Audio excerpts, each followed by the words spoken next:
मध्य वर्गीय परिवार की सास सुमित्रा जी एक बहुत ही शांत और स्वाभिमानी महिला थी।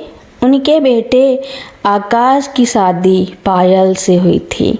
पायल आधुनिक विचारों की तो थी, लेकिन उसका स्वभाव थोड़ा चिड़चिड़ा और शक करने वाला था। उसे लगता था कि सुमित्रा जी घर के फैसलों में दखल देती हैं। एक दिन पायल को अपनी अलमारी में रखे सोने के कंगन नहीं मिले।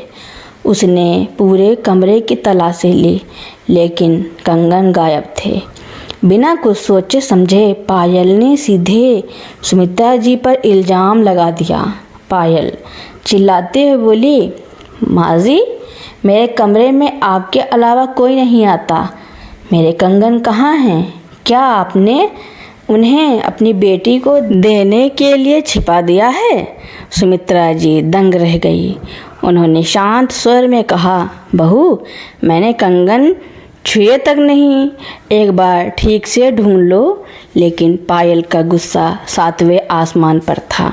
उसने पड़ोसियों और आकाश के सामने भी यह बात फैला दी कि उसकी सास चोर है। जब आकाश घर आया तो पायल ने खूब हंगामा किया। सुमित्रा जी की आंखों में आंसू थे, पर उन्होंने अपनी सफाई में एक शब्द नहीं कहा।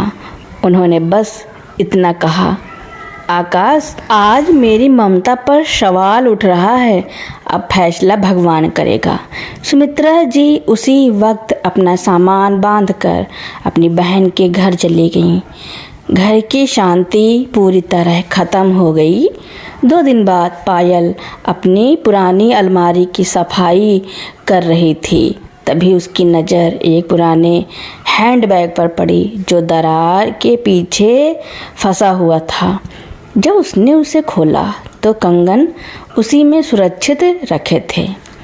पायल को याद आया कि पिछले महीने एक शादी से लौटकर उसने जल्दबाजी में कंगन वहीं रख दिए थे और भूल गई थी। पायल के पैरों तले जमीन खिसक गई। उसे अपनी गलती का एहसास हुआ, लेकिन तब तक बहुत देर हो चुकी थी। जब पायल ने आकाश को सच बताया तो आकाश का गुस्सा फूट पड़ा।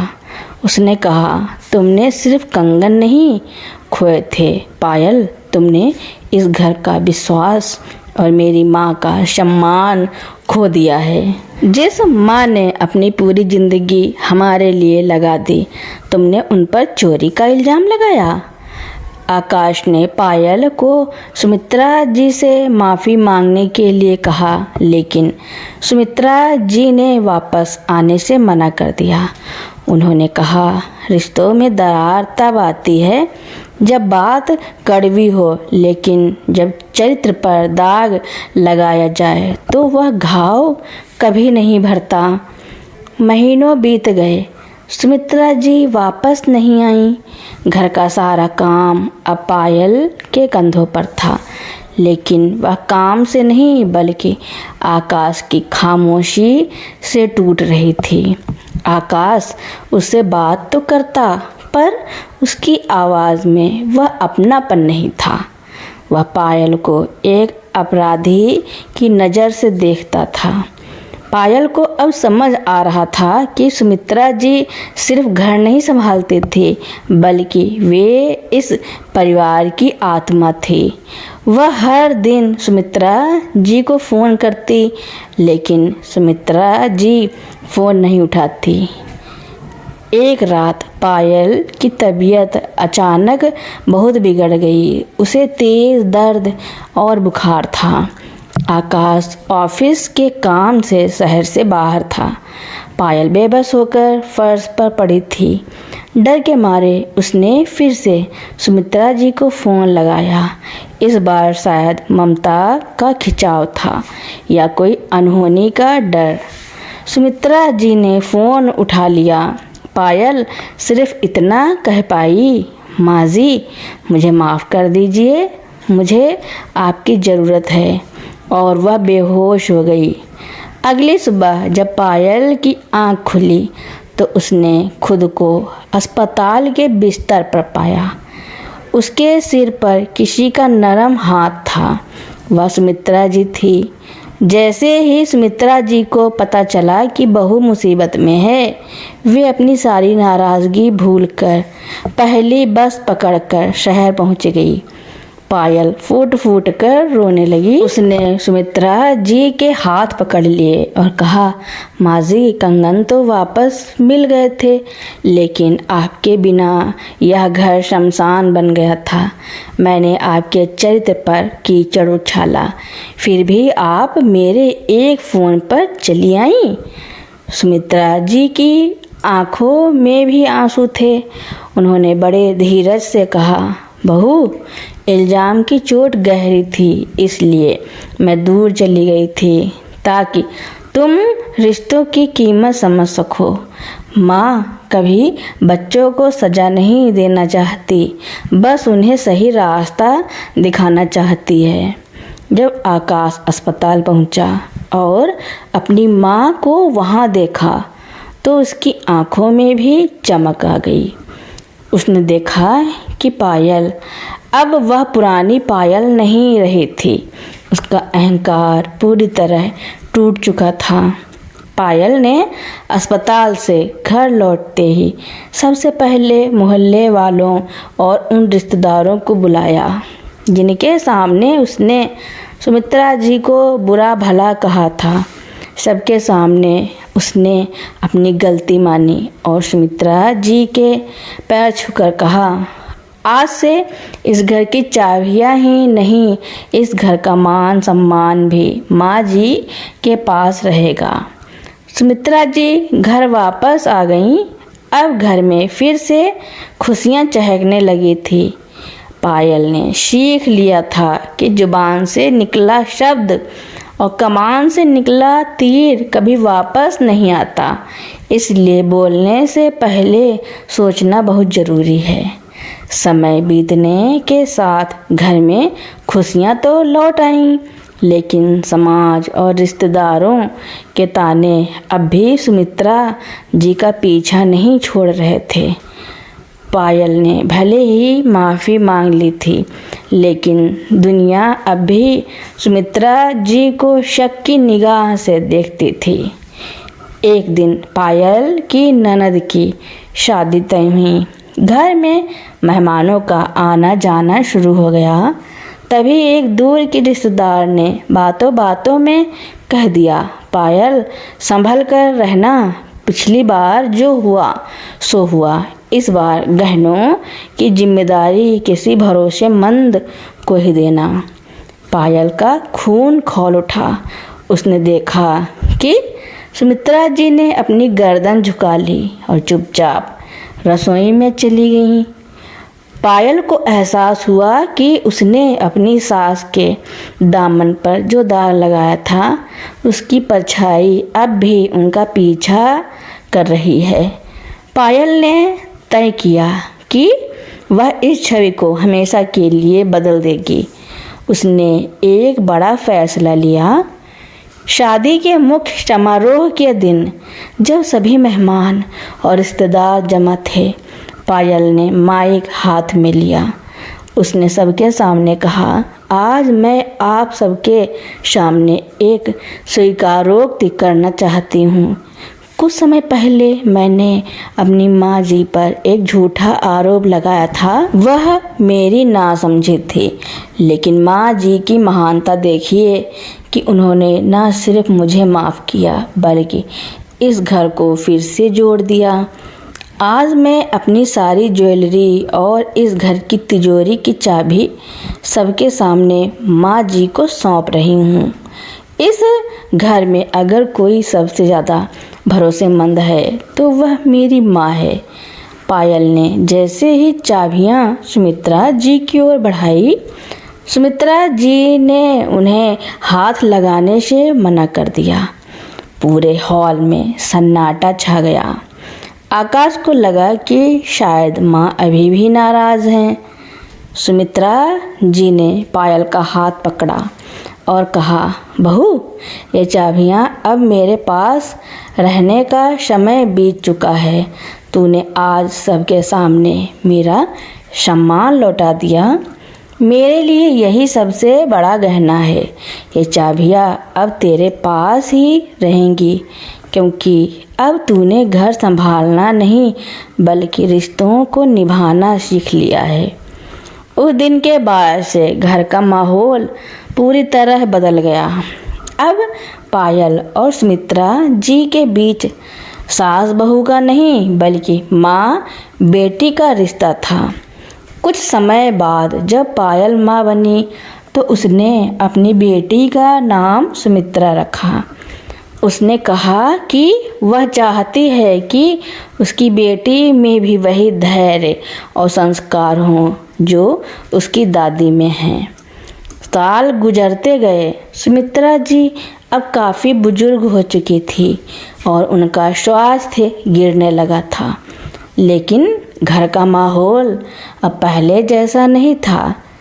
अब उस घर में शक की कोई जगह नहीं थी, सिर्फ श्रद्धा और प्रेम था।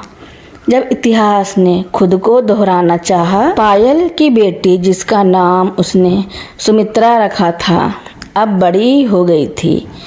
एक दिन घर में कुछ मेहमान आए और गलती से पायल का एक कीमती हार कहीं खो गया। घर में काम करने वाली बाई पर शक की सुइयां जाने लगी। पायल को एक पल के लिए अपना पुराना समय याद आया। उसे याद आया कि कैसे उसने सालों पहले अपनी सास पर बिना सोचे समझे इल्ज़ाम लगा दिया था। उसने तुरंत अपनी बेटी और घर के बाकी सदस्यों को पास बुलाया और कहा, याद रखना, एक कीमती हार की कीमत उस इंसान के सम्मान से बढ़कर कभी नहीं हो सकती जो हमारे लिए पसीना बहाता है। हम तब तक किसी को दोषी नहीं मानेंगे जब तक सच सामने ना आ जाए। पायल की यह बात सुनकर कोने में बैठी सुमित्रा जी की आंखों में चमक आ गई। उन्हें संतोष था कि उन्होंने अपनी बहू को जो संस्कार दिए वे अब अगली पीढ़ी में भी जा रहे हैं। एक शाम सुमित्रा जी ने पायल को अपने पास बुलाया। उन्होंने एक पुरानी मखमली डिब्बी पायल के हाथ में रखी। पायल ने उसे खोला तो उसमें वही सोने के कंगन थे जिन्हें लेकर सालों पहले सारा विवाद शुरू हुआ था। सुमित्रा जी धीमे स्वर में बोली, बहू, इन कंगनों ने मुझे बहुत रुलाया था, लेकिन इन्हीं कंगनों की वजह से मुझे तुम मिली। तुमने अपनी गलती मानकर मुझे जो सम्मान दिया वह इन कंगनों से कहीं ज़्यादा कीमती था। अब मैं चाहती हूँ कि तुम ये कंगन अपनी बेटी को उसकी शादी पर देना और उसे यह कहानी भी सुनाना।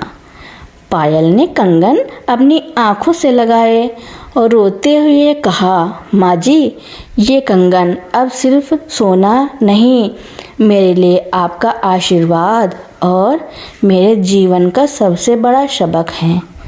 कुछ दिनों बाद सुमित्रा जी का देहांत हो गया। पूरा मोहल्ला उनके अंतिम दर्शन के लिए उमड़ पड़ा। हर किसी की जुबान पर एक ही बात थी कि सुमित्रा जी ने अपनी सहनशीलता से एक टूटते हुए परिवार को स्वर्ग बना दिया। आकाश टूट चुका था, लेकिन पायल उसके साथ एक ढाल बनकर खड़ी थी। उसने आकाश से कहा, माँ कहीं नहीं गई, वे हमारे संस्कारों में जीवित है। उन्होंने हमें सिखाया कि इल्ज़ाम लगाना आसान है, लेकिन रिश्ता निभाना एक तपस्या है।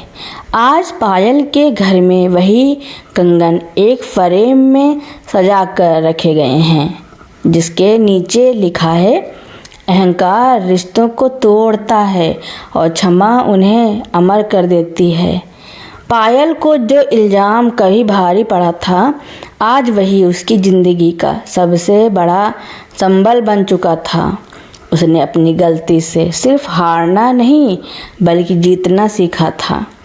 पायल का बेटा आर्यन शादी करके अपनी पत्नी रिया को घर लाया। रिया पढ़ी लिखी और होशियार थी, लेकिन थोड़े तेज स्वभाव की थी। पायल ने हमेशा कोशिश की कि वह रिया के साथ वैसा ही व्यवहार करे जैसा सुमित्रा जी ने अंत में उसके साथ किया था, लेकिन नियति को शायद कुछ और ही मंजूर था। एक दिन रिया की हीरे की अंगूठी गायब हो गई। घर में गहमा गहमी शुरू हो गई। रिया ने दबी जुबान में अपनी सास यानी पायल की तरफ इशारा करते हुए कहा, मम्मी जी, कल रात अंगूठी मैंने ड्रेसिंग टेबल पर ही छोड़ी थी। सफाई के वक्त आपने शायद उसे कहीं रखा होगा। पायल के कानों में वे शब्द गूंज उठे जो सालों पहले उसने सुमित्रा जी से कहे थे। उसे लगा जैसे इतिहास खुद को दोहरा रहा है, लेकिन पायल अब वह पुरानी पायल नहीं थी, वह शांत थी।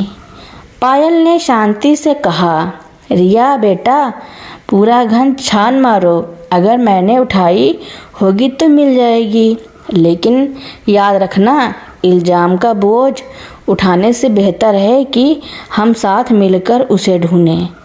रिया को अपनी सास की शांति अजीब लगी। उसने गुस्से में अपनी माँ को फ़ोन किया और कहा, मुझे लगता है मेरी सास पुरानी बातों का बदला ले रही है। शाम को जब आर्यन घर आया तो उसे सोफे के कुशन के नीचे रिया की अंगूठी फंसी हुई मिली। रिया सन्न रह गई। उसे अपनी जल्दबाजी और शक पर शर्मिंदगी महसूस हुई। वह पायल के पास माफ़ी मांगने गई। पायल ने उसे रोक दिया और कमरे के कोने में रखी उस पुरानी फ्रेम की तरफ इशारा किया जिसमें सुमित्रा जी के वे सोने के कंगन सजे हुए थे। पायल ने रिया को पास बिठाया और कहा, रिया, आज तुमने मुझ पर शक किया, यह मुझे भारी नहीं पड़ा, लेकिन अगर आज अंगूठी ना मिलती तो तुम्हारा यह शक हमारे रिश्ते पर हमेशा के लिए भारी पड़ता। मैंने अपनी सास पर इल्ज़ाम लगाया था और उसका नतीजा यह हुआ कि मैं सालों तक उनके प्यार से मरहूम रही। मैं नहीं चाहती कि तुम वही गलती दोहराओ। रिया की आंखों में आंसू आ गए।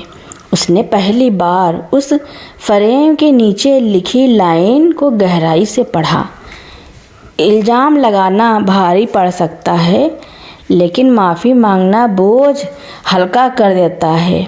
रिया ने पायल के गले लगकर कहा, मम्मी, आपने मुझे आज सिर्फ अंगूठी नहीं बल्कि रिश्तों को सहेजने का हुनर सिखा दिया।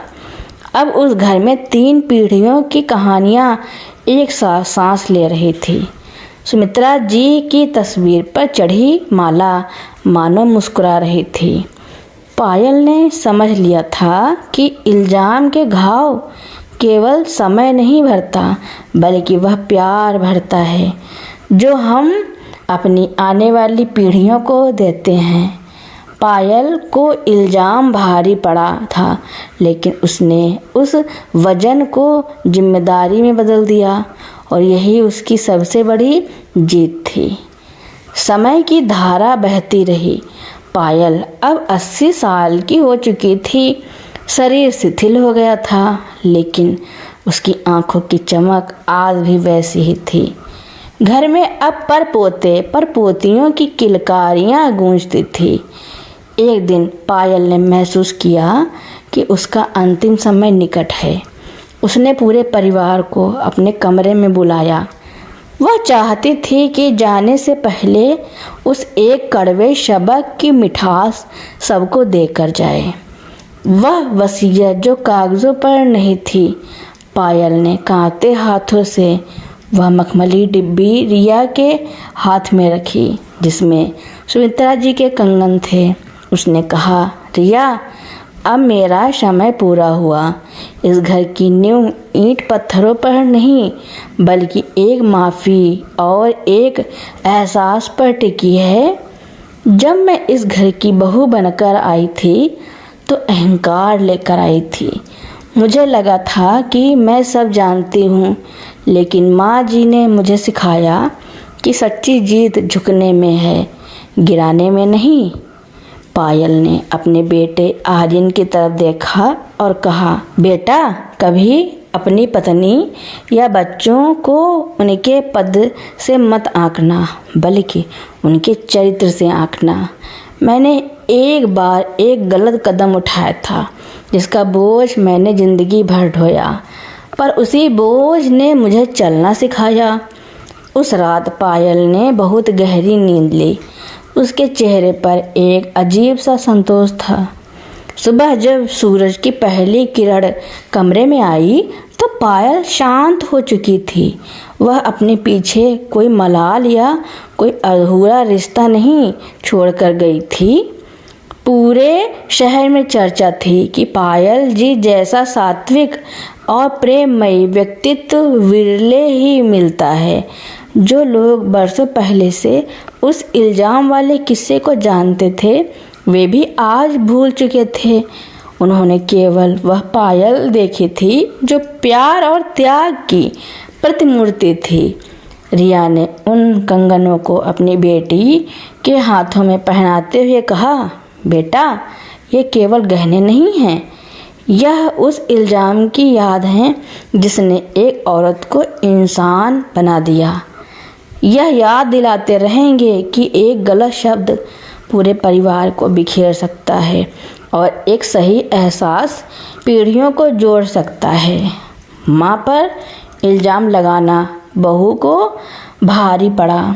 यह बात कहानी की शुरुआत में एक सजा थी, लेकिन कहानी के अंत तक आते आते यह आशीर्वाद बन गई, क्योंकि अगर वह इल्ज़ाम न लगा होता तो शायद पायल कभी अहंकार से मुक्त होकर ममता के उस सागर को नहीं देख पाती जो सुमित्रा जी के भीतर था। कभी कभी हमारी सबसे बड़ी गलती ही हमारे जीवन का सबसे बड़ा सुधार बन जाती है। पायल के जाने के बाद वह घर एक संस्थान बन गया। लोग दूर दूर से उस परिवार को देखने आते थे, जहाँ कभी कलेश का नामो निशान नहीं था।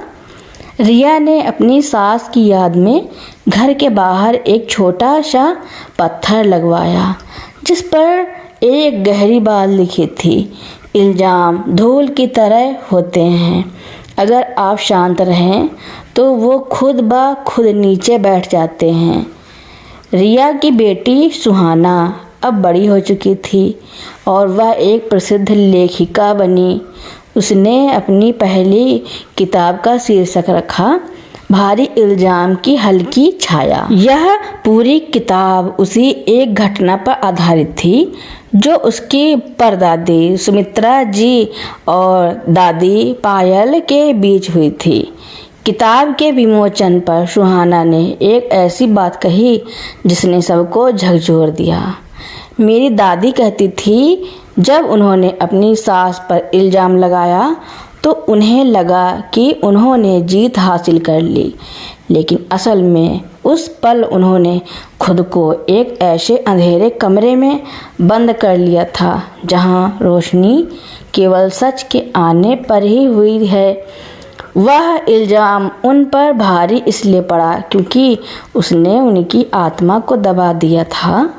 वो कंगन अब किसी तिजोरी में बंद नहीं थे, बल्कि उन्हें एक म्यूजियम को दान कर दिया गया ताकि दुनिया देख सके कि कैसे एक साधारण सा गहना एक पूरे खानदान के चरित्र को बदलने का जरिया बना। कंगनों के साथ एक छोटी सी पर्ची लगी थी। ये कंगन चोरी नहीं हुए थे, ये तो उस विश्वास की परीक्षा थे जो हर बहू को अपनी सास के प्रति रखनी चाहिए और हर सास को अपनी बहू के प्रति। आज भी उस शहर में जब कोई बहू अपनी सास पर गुस्सा करती है या कोई सास अपनी बहू को नीचा दिखाती है तो बुजुर्ग उन्हें पायल या सुमित्रा जी की कहानी सुनाते हैं। पायल के परिवार की 5वीं पीढ़ी अब उस घर में रह रही थी। पुराना घर अब एक शानदार हवेली बन चुका था, लेकिन उस हवेली के बीचों बीच आज भी वह छोटा सा कमरा सुरक्षित था, जहाँ सुमित्रा जी और पायल रहा करती थी। इस परिवार में अब एक अनोखी परंपरा शुरू हो गई। घर की हर नई बहू जब पहली बार रसोई में प्रवेश करती तो उसे सोने के गहने नहीं बल्कि एक डायरी दी जाती थी। उस डायरी के हर पन्ने पर पायल के हाथ से लिखी एक पुरानी धुंधली पंक्ति थी। रिश्ते कांच के नहीं मिट्टी के होने चाहिए, अगर टूट भी जाएं तो फिर से गढ़े जा सकें। एक बार शहर के एक बड़े पत्रकार ने इस परिवार का इंटरव्यू लिया। उसने पूछा, आज के दौर में जहाँ हर घर में विवाद है, आपके यहाँ इतनी शांति कैसे है? क्या कभी आपके यहाँ गलतफहमी नहीं होती? पायल के परपोते ने मुस्कुराते हुए जवाब दिया, गलतफहमी तो इंसानी स्वभाव है, वह हमारे यहाँ भी होती है, लेकिन हमारे पूर्वजों ने हमें एक कीमत चुकाकर यह सिखाया कि इल्ज़ाम लगाने की कीमत रिश्ता खोने से कहीं ज़्यादा महंगी होती है। हमने अपनी दादी के पछतावे से सीखा है कि सच को साबित करने की होड़ में अपनों को नहीं खोना चाहिए। सुमित्रा जी पर लगा वह इल्ज़ाम भारी जरूर पड़ा था, लेकिन उस भारीपन ने ही पायल के चरित्र को तराश कर हीरा बना दिया था। अगर वह इल्ज़ाम न लगता तो पायल कभी जान ही नहीं पाती कि धैर्य क्या होता है। अगर वह कंगन ना खोते तो सुमित्रा जी की ममता की गहराई कभी सामने नहीं आती, और अगर वह कड़वाहट ना घुलती तो आज इस परिवार में मिठास की इतनी कद्र ना होती। समय बीत जाता है, लोग चले जाते हैं और महल ढह जाते हैं, लेकिन जो शेष रह जाता है वह है हमारा व्यवहार। आज भी जब हवाएं उस हवेली के पास से गुजरती हैं तो ऐसा लगता है मानो सुमित्रा जी की शांति और पायल का पश्चाताप मिलकर एक ही प्रार्थना कर रहे हों, हे ईश्वर, किसी को भी इतना अहंकार न देना कि वह अपनों की पवित्रता पर शक कर बैठे, और किसी को इतना कमज़ोर मत बनाना कि वह इल्ज़ाम के बोझ तले सच बोलना ही छोड़ दे। तो दोस्तों, मेरी स्टोरी सुनने के लिए आपका बहुत बहुत धन्यवाद। ऐसी ही नई नई स्टोरियाँ सुनने के लिए मेरे चैनल को लाइक, कमेंट, शेयर, सब्सक्राइब एवं बेल आइकन का बटन दबाना ना भूलना, ताकि मेरी नई नई कहानियाँ आप तक पहले ही पहुँचती रहें। Thank you for watching.